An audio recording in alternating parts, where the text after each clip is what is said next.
ถ้าถามว่ารักเท่าใดจะตอบให้ฟังถ้าถามว่าห่วงเท่าใดจะตอบให้ฟังเท่าระยะทางไปกลับดวงจันทร์ไกลแค่ไหนก็ลองคิดดูแลกัน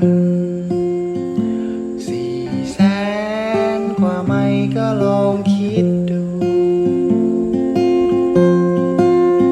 ถ้าถามว่ารักเท่าใดจะตอบให้ฟังถ้าถามว่าห่วงเท่าใดจะตอบให้ฟังก็เท่าระยะทางไปกลับดวงจันทร์ไกลแค่ไหนก็ลองคิดดูละกัน